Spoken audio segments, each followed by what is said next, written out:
Good morning, everybody. The New Jersey Educational Facilities Authority gave notice of the time, place, and date of this meeting by email on June 18th, 2024 to the Star Ledger, Times of Trenton, Secretary of State, and by posting the notice at the offices of the authority in Princeton, New Jersey, and on the authority's website.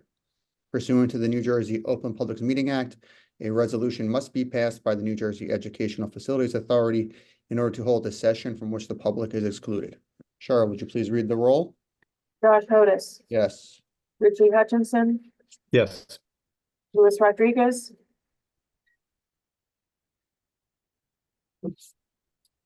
Ryan Feeney. Here. Secretary Bridges. Yes. Also on the call this morning, we have Sam Kovac-Orr from the Governor's Authorities Unit. I believe we also have Brian McGarry and Bernard Davis from the Attorney General's Office, Steve Nelson, Ellen Yang, Brian Sipkus, Carl McDonald, and Rebecca Crespo from the Authority. With respect to the SIF and HEFT refundings, the matters that are going before the board this morning, we have Doreen Kressel from CSG Law, Bond Counsel to the Authority. We also have Derek McNeil from Siebert Williams Shank, Senior Manager on the Financing, and Pete Nissen from Acacia Financial, who is Financial Advisor to the state. Just checking again if Lewis is with us. And not yet. Okay. Thank you, Cheryl. Yep. Now I'd like to ask everyone to please turn to tab 1. I'd like to request a motion approving the minutes of the September 24th, 2024 meeting. I'll move it. Is there a second? Second, Bridges. Thank you, Secretary Bridges. Cheryl, please read the roll. Josh Hodis. Yes. Richie Hutchinson. Yes. Lewis is absent. Ryan Feeney. Yes. Secretary Bridges. Yes. All in favor. Great, thank you. Now I'd like to ask Cheryl to please provide the Executive Director's report. Thank you, Josh. On today's agenda, Steve and Rebecca will be presenting resolutions recommending approval of 2 separate current funding transactions under the grant programs. One for the Capital Improvement Fund in an amount not to exceed 110 million, and the other for the Higher Education Facilities Trust Fund in an amount not to exceed 90 million. In both refunding transactions, the bonds being refunded were originally issued in 2014 based on preliminary and projected cash flows and market rates. As of October 10th, estimated aggregate net present value savings across the 2014 A and B SIF refunding and the 2014 HEFT refunding would be approximately 8.9 million. As you know, under the SIF program, institutions pay a share of debt service on the bonds issued to fund their grants. Therefore, some of the savings under the SIF refunding transaction will accrue to the benefit of participating institutions, reducing their debt service obligation. So you'll hear more about that in a few minutes. Also on the agenda today, Brian Sipkus will present a resolution recommending approval of an amendment to the lease for the authority's new office space at 5 Vaughn Drive in Princeton. The reason for the amendment is to correct an error in the landlord's calculation of square footage of the suite that we are leasing. The correct square footage is 607 square feet larger than what was represented in the original proposal to the board in March. Based on consultation with the Attorney General's Office, Treasury's Division of Purchasing Property, which has verified the correct square footage, Vice Chairman Ridgely, and negotiations with the owner of the premises. The solution that staff is recommending to the board today is to amend the lease to reflect the correct square footage and to share equally with the landlord the additional costs associated with the increased square footage. The total additional cost over the 8-year term of the lease is approximately $79,000. The authority's share will be approximately 50% of that amount over the lease term.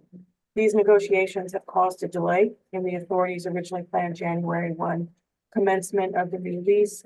As the new office space will not be ready for occupancy for several months, staff is currently evaluating its options for temporary space, which will include a short-term extension at our current location and or temporary remote work from home, which staff already does 2 times a week.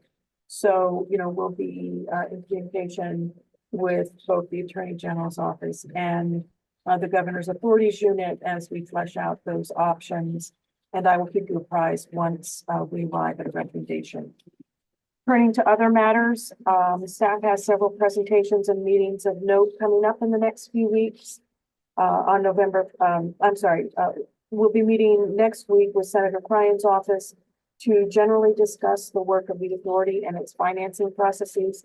On November 1st, authority staff was invited to meet with senior facilities officers at an organization called NJAPPA, which is the New Jersey chapter of the National Association of Physical Plant Administrators. It's a nonprofit professional organization that provides education, training, and network to higher education facilities professionals. They promote the interest and administration of college and university physical plant facilities and operations. The authority was invited to attend this meeting to listen and to participate in their discussion on deferred maintenance needs for the state's colleges and universities.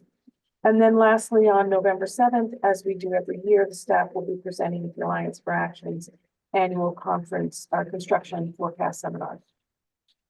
And that concludes my report. I'd be happy to answer any questions. Thank you for that, Cheryl. Anybody have any questions or comments for Cheryl? I do have a question.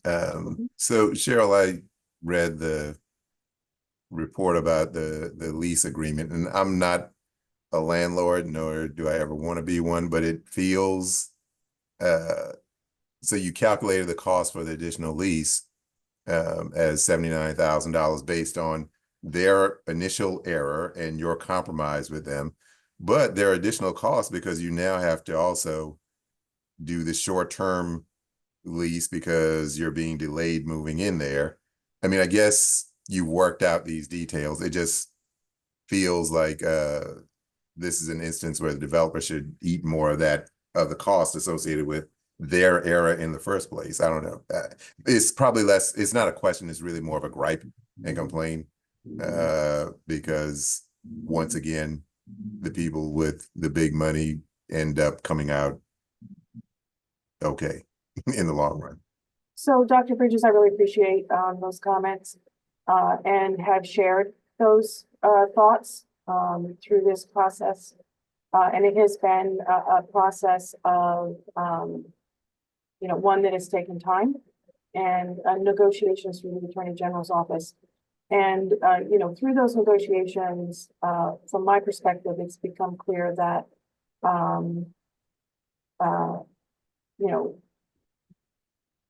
there's a lack of clarity on the authorities standing to be able to really pursue something more than 50%. So, in terms of the back and forth over the last couple of months and my outreach to the to the owner of the property, I've had direct discussions with him a couple of times and expressed those thoughts as well. I think we felt it was in the best interest of the authority, particularly because time is money, right? As we are delayed, to move forward and reach a mutually acceptable arrangement. And that fell in the 50% realm in those discussions. So while I do, share your thoughts, I think that through this negotiation process, we've reached a conclusion that is in the best interest of the authority at this point in time. And the interest of moving forward, really. Our current lease expires December 31st. As I said, we do have two options that we are evaluating. One will likely be more expensive, which will be an option to stay here on a month-to-month basis. But we're working through that analysis now as well. So I hope that's a satisfactory response for you, but I do appreciate your thoughts.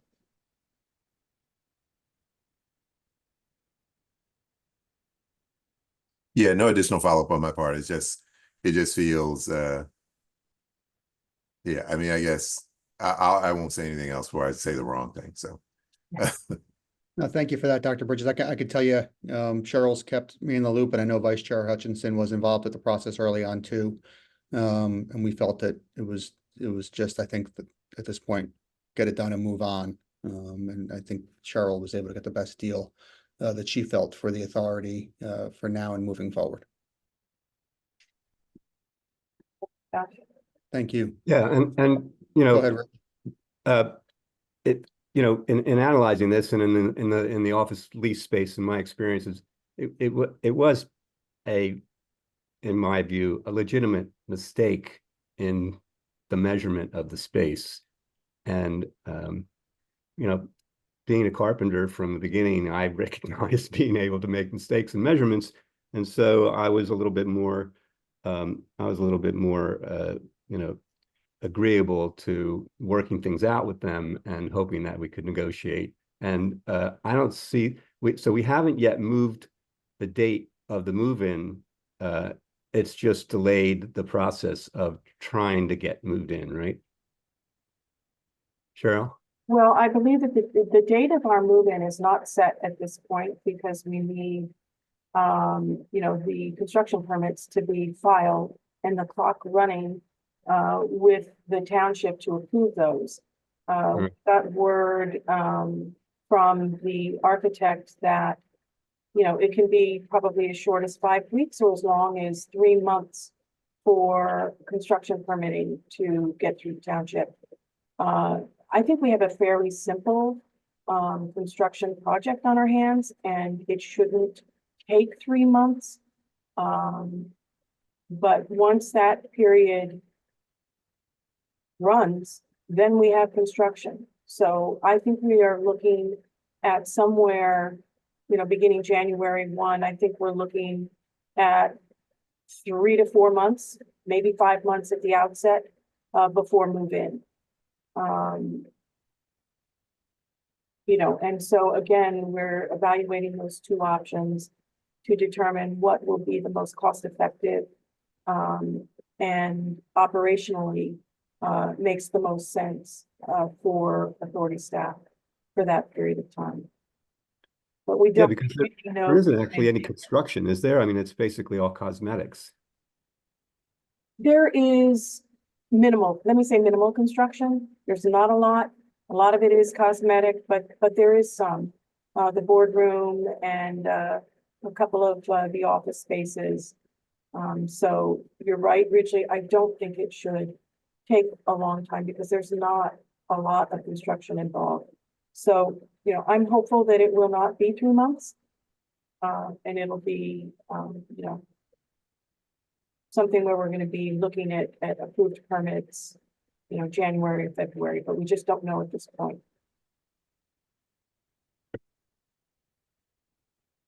If we get jammed up, Bridget can take out some of his old carpenter tools and get over there and help us out a little bit, I think. Yeah, it's mostly painting, and I don't paint. Fair enough.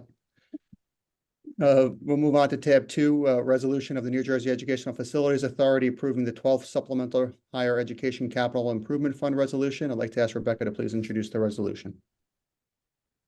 Thanks, Josh. The authority is seeking board authorization for the issuance of New Jersey Educational Facilities Authority revenue refunding bonds, Higher Education Capital Improvement Fund issue, Series 2024, in an amount not to exceed $110 million. The proceeds of the bonds will refund into fees all or a portion of the authority's remaining revenue bonds, Higher Education Capital Improvement Fund issue, Series 2014A bonds, and all or a portion of the authority's remaining revenue bonds, Higher Education Capital Improvement Fund issue, Series 2014B bonds, as well as pay the cost of issuance of the Series 2024 bonds. The term of the bonds will not exceed 10 years from the date of issuance, and they are expected to be sold by Siebert Williams Shank the week of November 18th. The Bank of New York Mellon will serve as trustee, and CSG Law has been selected to serve as bond counsel. I would now like to ask Dorit Kressel of CSG Law to formally present the resolution.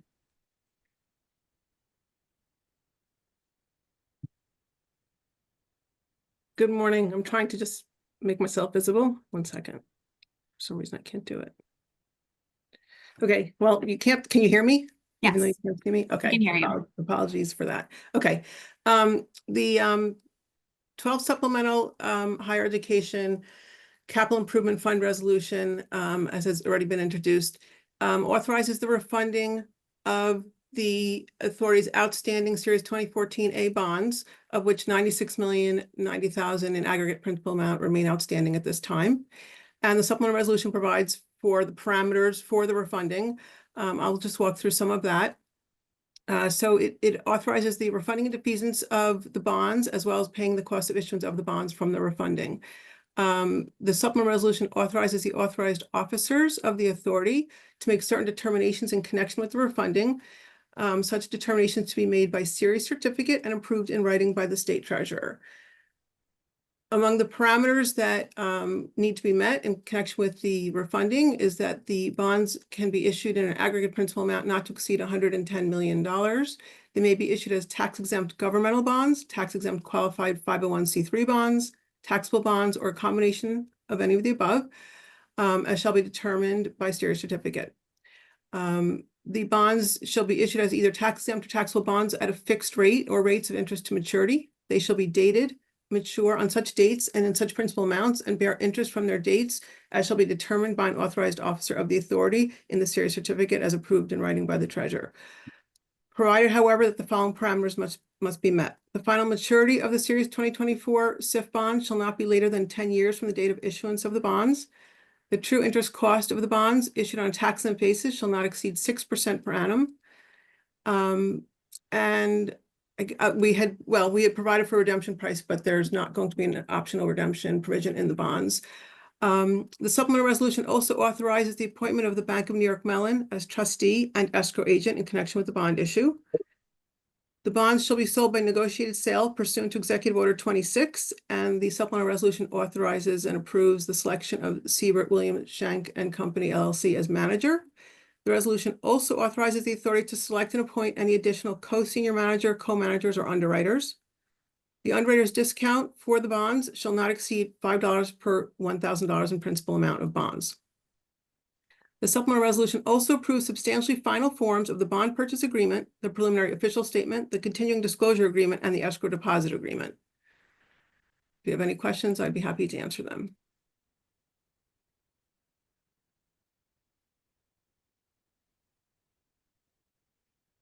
Great, thank you.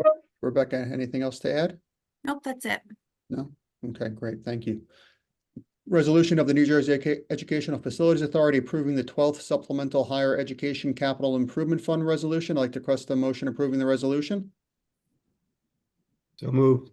Ridgely. Moved by Ridge. I will second. Cheryl, please read the roll. I just want to report that Lewis has joined the call. Oh, great. Josh Thank you. Otis, Yes. Richie Hutchinson, Yes. Luis Rodriguez, we'll come back to Lewis. Ryan Feeney, Yes.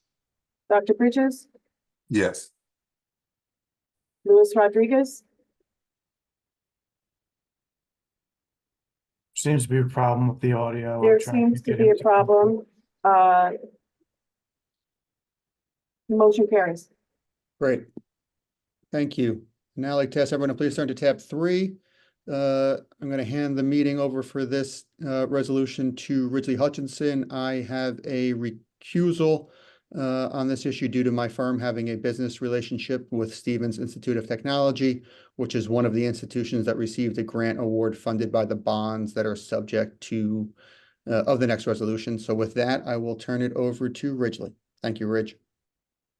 Thanks, Josh. Good morning, everyone.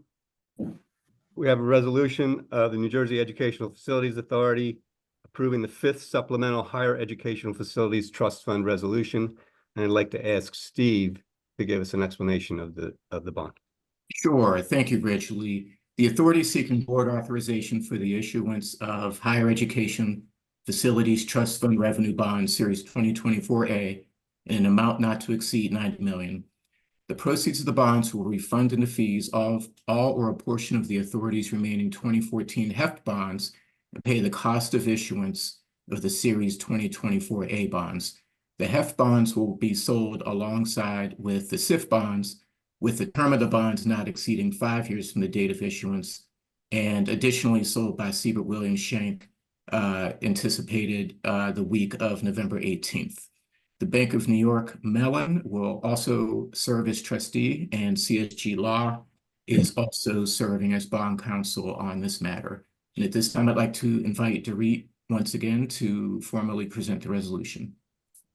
Thank you. So it's going to sound a little repetitive. The fifth supplemental higher education facilities trust fund resolution authorizes the issuance of refunding bonds for the purpose of refunding and defeasing all or a portion of the authority's outstanding higher education facilities trust fund bonds series 2014, of which 87,110,000 in aggregate principal amount remain outstanding. The supplemental resolution authorizes the refunding of the bonds as well as paying the cost of issuance of the bond issue from bond proceeds.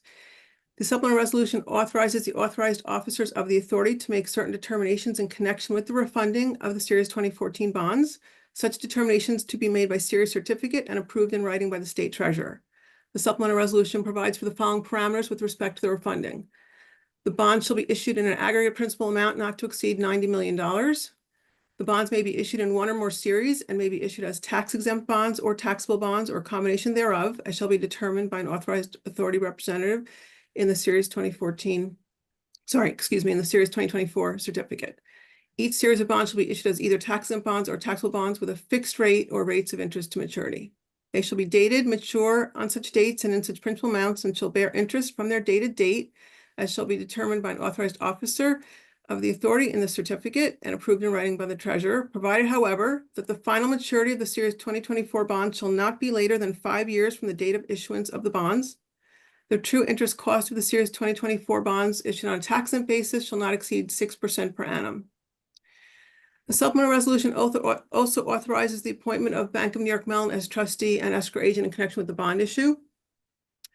It also authorizes the sale of the bonds by negotiated sale pursuant to Executive Order 26 and approves the selection of Siebert Williams Shank and Company LLC as manager, and authorizes the authority to select and appoint any additional co-senior managers, co-managers, or underwriters. The supplemental resolution also authorizes this, The supplemental resolution provides for the underwriter's discount for the bonds shall not exceed $5 per $1,000 of principal amount of bonds. And finally, the supplemental resolution authorizes substantially final forms of the bond purchase agreement, the preliminary official statement, the continuing disclosure agreement, and the escrow deposit agreement. Happy to answer any questions. Thank you, Dorit. Any questions for bond counsel or authority staff? We also have the underwriter and the financial advisor on the line as well. Okay. Thank you. This is Brian from the AG's office. We need to confirm if Lewis is on the phone in order to have a quorum for this vote. Well, we do have a quorum. Josh recused himself, so we don't have a quorum at this point. 3 would be a quorum. I'm sorry? I'm sorry, I thought 3 would be a quorum, Brian. No, 4 is quorum. 3 to take action of the quorum. Can we see if Lewis is on the phone? I can see that he is on the call, but he's muted. I tried to call him again on his cell phone so I could put him on speaker. He didn't answer. Let me try one more time. Okay.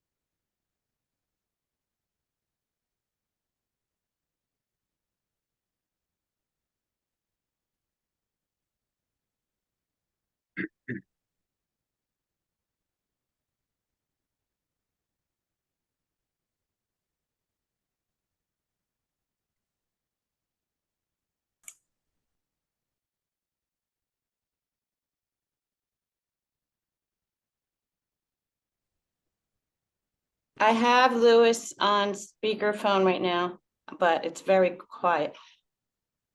Lewis, are you there? Oh, he hung up. Hold on.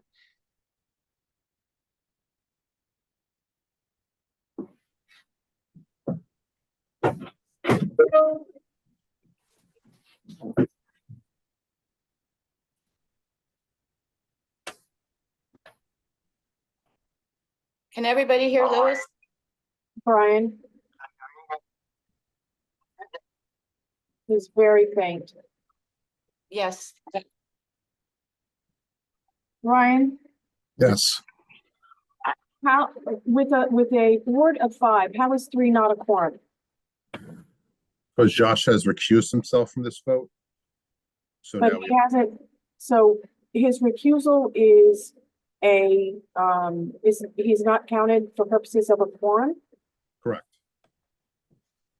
But I think we just heard, did we hear Lewis's voice?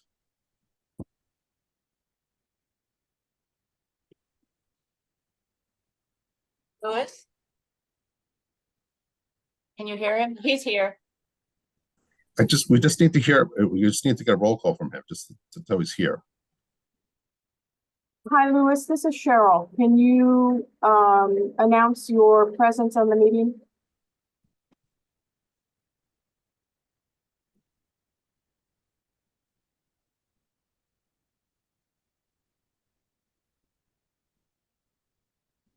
Cheryl is asking if you are present in the meeting. Okay. Did we just hear? I heard, Yes, we just heard Okay. affirmatively. Lisa. all right, on so the call. we have, if we can't hear his vote, we just need 3 to take action, so. Great. So we're moving forward then. We have a resolution of the New Jersey Educational Facilities Authority authorizing the 5th Supplemental Higher Educational Facilities Trust Fund Resolution. Do I have a motion to approve? So moved. Moved by Ryan. Do I have a second? Second, Bridges. Second by Dr. Bridges. Cheryl, will you please read the roll? Josh has a recusal on the record. Ridgely Hutchinson, Yes. Luis Rodriguez,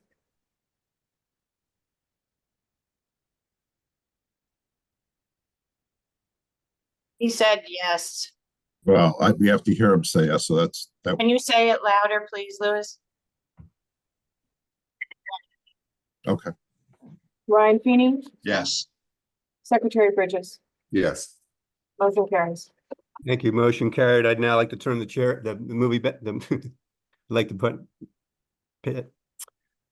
the meeting back over to Chairman Hodis. Thank you, Ridge. I'd like to ask everyone to please turn to tab 4 for a resolution of New Jersey Educational Facility Authority approving a First Amendment of lease with 5 Vaughn LLC and execution and delivery of such First Amendment of lease and all necessary actions to implement the same. And I'd like to ask Brian to please introduce the resolution. Thanks, Josh. By resolution on March 26, 2024, the authority approved the proposal to execute a lease agreement with 5 Vaughn LLC for new office space for the authority at 5 Vaughn Drive, Princeton, with the lease commencing on January 1st, 2025. On July 12, 2024, the authority executed the lease agreement with 5 Vaughn LLC. Subsequently, the authority was notified by 5 Vaughn LLC that there was an error in the calculation of the square footage of the rental unit as stated in the agreement. The actual square footage of the unit is 8,257 compared to the 7,650 square feet listed in the lease agreement. Authority management determined that it was in the best interest to amend the lease agreement to reflect the correct rentable square footage of the office space and the associated cost in terms of conditions impacted by the correction as detailed in the amendment attached as Exhibit A to the resolution. Authority management negotiated with 5 Vaughn LLC to come to a mutually agreed upon solution to amend the lease to reflect the actual square footage of the space and equally share the costs that resulted from the error, which increased base rent and allocable additional rent, with both being based on the square footage of the rental unit. The authority has determined that it is in the authority's best interest from an economic and operational standpoint to approve and authorize execution of the First Amendment of the lease with 5 Vaughn LLC.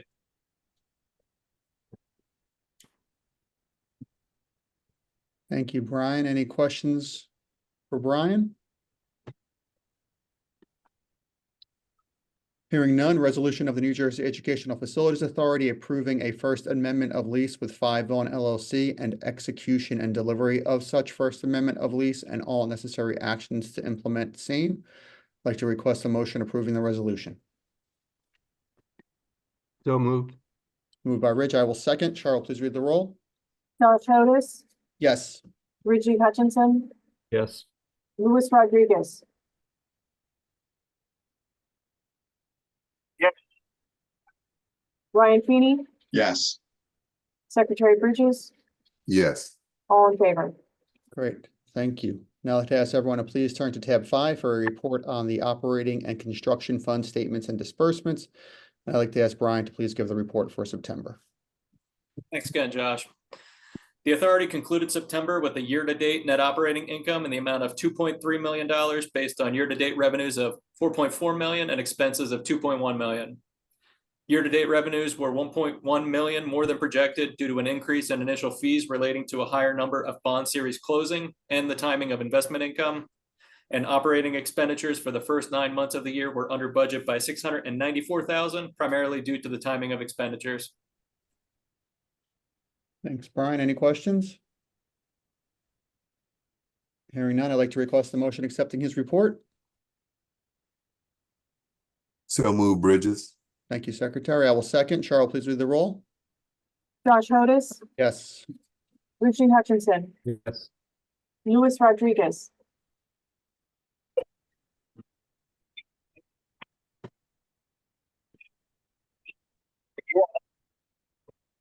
Ryan Feeney, Yes. Secretary Bridges, Yes. all in favor. Great, thank you. I'd like to remind everyone that our next regularly scheduled meeting is on Tuesday, November 12th. And that meetings will continue to be conducted via Zoom until further notice. I'd like to request a motion to adjourn. So move. Moved by Ryan, I believe. Yeah. Yep, great. I will second. Cheryl, please read the roll. Josh Otis. Yes. Reggie Hutchinson, Yes. Luis Rodriguez.